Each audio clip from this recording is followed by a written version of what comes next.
Alright, hi guys. So this is the puppet I made, the very first puppet. It's a little windy out there, so ignore that.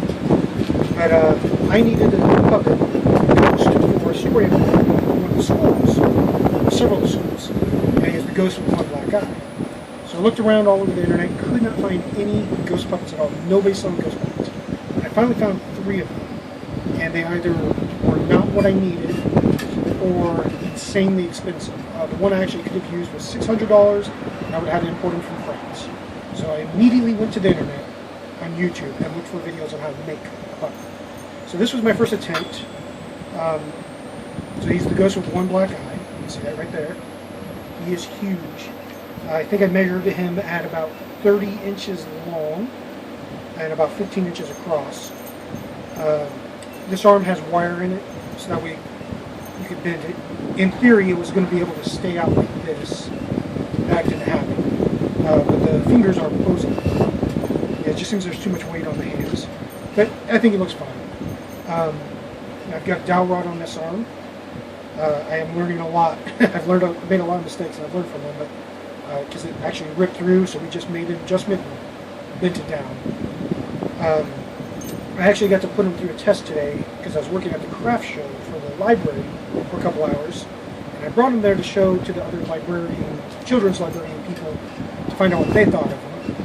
And while I was there, I just used him to try to encourage people to go to their booth. So I'd stand at the door, and for a while I was just walking around, and he was just opening his mouth and closing it, waving to people. And that didn't have a voice because I didn't know what his voice was.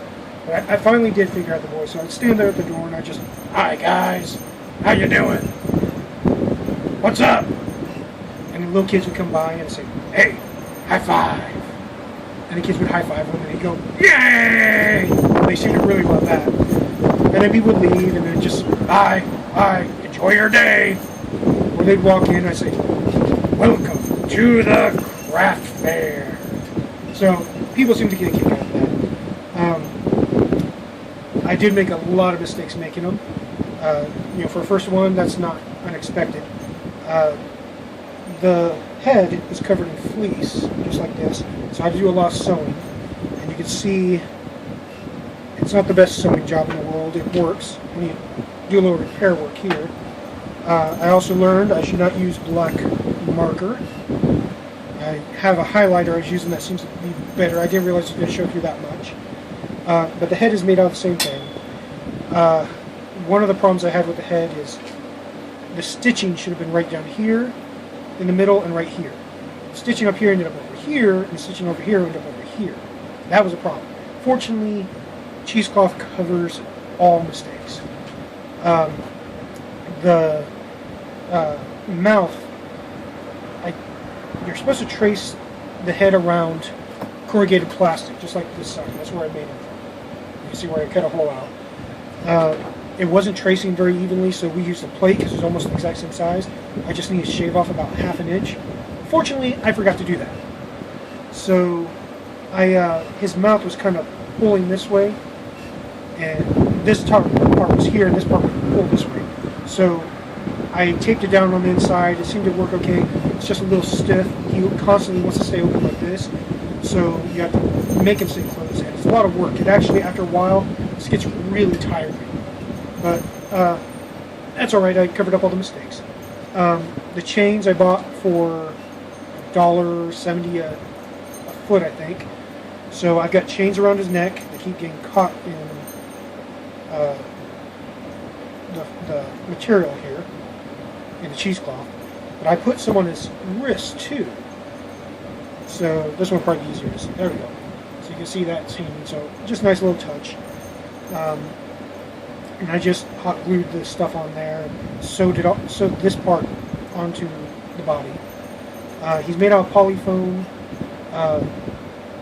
The only stuff I could get was 1 inch. Ideally, I should have had a ½ inch, but I didn't want to drive out to Joanne. So basically, I got lazy and just went with what Walmart had. So it works. It's just thick and it's a little harder to cut into. So there's nothing wrong with the 1 inch. It's just not as easy to work with. But yeah, there's still a few things I still need to do with him. Got his mouth there. I need to cover up on the inside here. You can see wire from that other arm that he just put fabric on here and glued down. That's more for me. No one's going to see that but me. That's just to make it right. Oh, just found a pin. I didn't get that out there.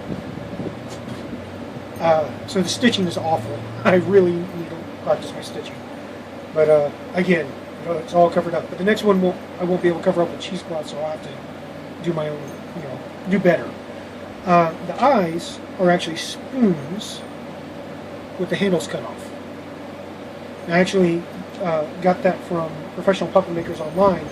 Apparently they all do it, so it's a cheap little way of making nice eyes, nice plastic eyes. So that's what I did there. So pretty much, get him untangled here. Yeah, that's good. Come on. Hold on 1 second here. I really got messed.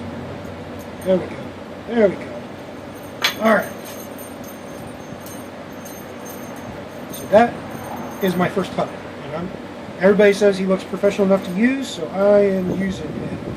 I'll use him at the schools at the end of the month. I just have to do some minor repair work. I am the ghost with one black eye. That's the story I'm doing. So, thanks, guys. Bye.